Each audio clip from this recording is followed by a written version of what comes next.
Joining me now is Kristen Welker from NBC's Meet the Press. Kristen, good morning. Hi, Christy. Good morning to you. Let's get right into it. So President Joe Biden is here in Atlanta this morning, and we have learned next month both he and former President Donald Trump will face off in a debate right here in Atlanta. So, Kristen, this is significant. This will be their first debate for this election. It's hugely significant, Christy. It is historic, not just the first debate of this general election, the earliest debate in modern American history, taking place before the conventions. Both of these candidates agreeing to toss tradition to the side to circumvent the debate commission in order to pull these debates off. The rules will be a little bit different. There's not going to be a live studio audience, but what's in it for both men?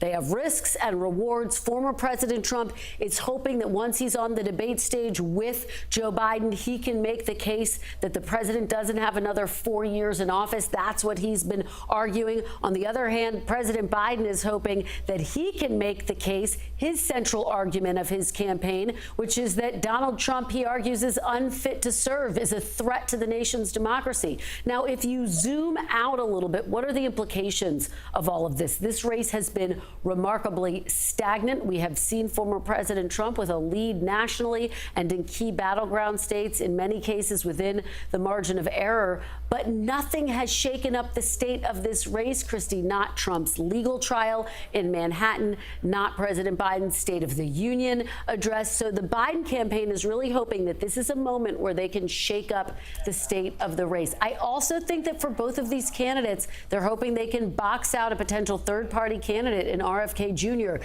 He has been taking to social media and the airwaves to say he's not going to stand for it. He's fighting to get on that debate stage. It's uphill for him based on the criteria and the polling requirements that are necessary.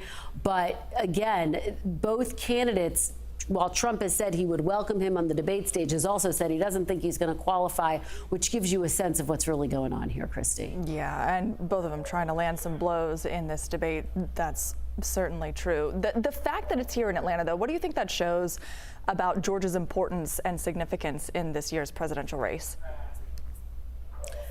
Hugely important. We know that President Biden won the state narrowly back in 2020. Polls show him trailing right now. And again, this erosion of support among black voters. So he is there today. He's going to be talking to graduates, delivering the commencement address at Morehouse College. He has spent the past several days trying to shore up support among African-American voters, really a core part of his constituency who helped deliver him the nomination in 2020 and the White House. And so when I talk to my Democratic sources, they say this erosion of support among black voters is a 5-alarm fire. When you look at all of the polling that is taking place, that's the polling that concerns them the most. So President Biden clearly looking at the same numbers, trying to answer those concerns from black voters.